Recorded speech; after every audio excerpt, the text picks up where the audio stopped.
नमस्कार सलाम। अच्छा, 2025 खत्म होने को है और एक धमाका बीसीसीआई करने वाला था बहुत बड़ा, लेकिन उन्होंने उस धमाके को डिफ्यूज कर दिया क्योंकि सामने वाला जिसको वो ऑफर दिया था उसने ही मना कर दिया। गौतम गंभीर को as a test match coach हटाने की तैयारी हो रही थी क्योंकि यार इस साल को आप उठा के देखो तो ये साल कमाल की सक्सेस भी मिले इंडियन टीम को, लेकिन बहुत बड़े बड़े सेटबैक भी मिले। लेकिन व्हाइट बॉल की बात करेंगे तो वहां सक्सेस है, रेड बॉल में कुछ खास नहीं उखाड़ा आपने। सिर्फ 2-2 की सीरीज जो बराबर करी इंग्लैंड में, सुपड़ा साफ कराया है साउथ अफ्रीका से, न्यूजीलैंड से पहले करा चुके थे 2024 में। व्हाइट क्रिकेट व्हाइट बॉल में लेकिन अब एशिया कप जीते, उसके पहले चैंपियंस ट्रॉफी जीते, तो व्हाइट बॉल इतना बुरा नहीं था, मतलब इनफैक्ट सक्सेसफुल था। लेकिन बीसीसीआई हो चाहे जो भी लोग हो जो मैनेजमेंट से जुड़े हुए हैं टीम इंडिया के, उनको भी ये लगने लगा है कि रेड बॉल के लिए शायद कोई और कोच बेटर रहेगा। इसीलिए उन्होंने वीवीएस लक्ष्मण को अप्रोच किया था रिसेंटली एज अ कोच, क्या आप कोच बनना चाहेंगे। लेकिन लक्ष्मण जो कि अभी हेड ऑफ क्रिकेट है एनसीए में, क्रिकेट सेंटर ऑफ एक्सीलेंस है ना बेंगलुरु में, उन्होंने मना कर दिया। उन्होंने बोला नहीं,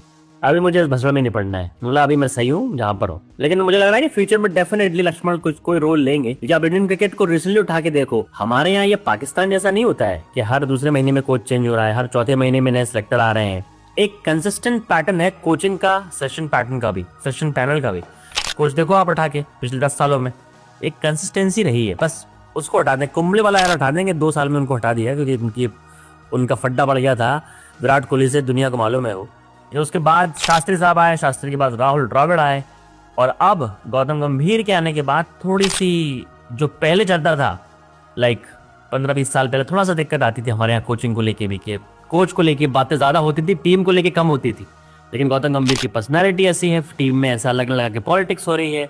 फिर रोहित और विराट का रिटायरमेंट सडनली, तो बातें वाजिब थी, बातें बिल्कुल वाजिब थी। कोच को सिलेक्शन, हर्षित राणा टीम में क्या कर रहे हैं, काफी ऐसे प्लेयर है, जायसवाल टीम में क्यों नहीं है, शुभमन गिल टीम में सडनली क्या कर रहे हैं, फिर शुभमन गिल को टीम से निकाल लिया गया। तो देखो डिसीजन मेकिंग में सिलेक्टर्स ने, कोच ने गलतियां करी थी पिछले 1 साल में 2025 में से, उसी का ही नतीजा है कि बीसीसीआई ऑफिशियल्स को बात करनी पड़ रही है किसी और से रेड बॉल के लिए।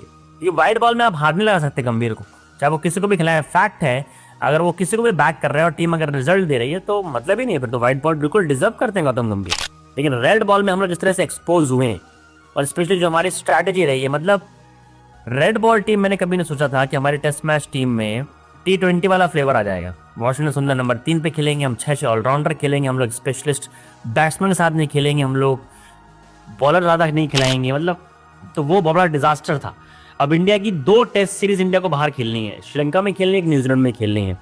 और 2026-27 का जो वर्ल्ड टेस्ट चैंपियनशिप की अगर हम साइकिल देखें जो चल रही है, उसमें इंडिया को अब सारे मैचेस जीतने, मतलब मुझे लगता है एक मैच में अगर हार गया तो आप क्वालिफाई कर पाओगे। मतलब इंडिया इस समय WTC में पाकिस्तान से नीचे है, जो इंडिया की पोजीशन है WTC में, तो मुझे लगता है कि हम लोग फाइनल में क्वालिफाई कर पाएंगे। अगर कर लिया तो मिरेकल से कम नहीं होगा, मतलब सुपड़े साफ करवाने के बाद 2-2 आई डोंट थिंक सो ऐसा होने वाला है।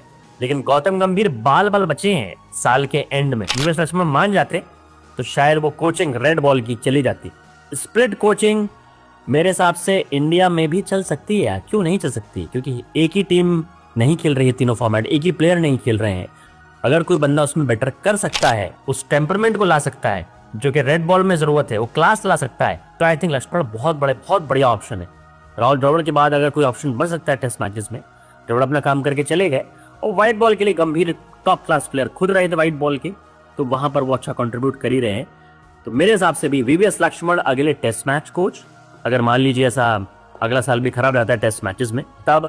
लेकिन गौतम गंभीर को अल्टीमेटम मिला है कि 2026 का ये T20 वर्ल्ड कप जो आ रहा है, अगर उसमें इंडिया अच्छा नहीं करती है तब शायद सोचेंगे, जो कि मुझे समझ में नहीं आ रहा है क्या लॉजिक है फिर, अगर ये लॉजिक भी सही लगा रही है, क्योंकि व्हाइट बॉल में तो वो कमाल का परफॉर्मेंस कर रहा है भाई, as a coach, as a team. तो अगर मान लीजिए हर वर्ल्ड कप भी आपने जीतते हो और वर्ल्ड कप हार भी गए, इसका मतलब ये नहीं कि उसके आप सैक कर दो।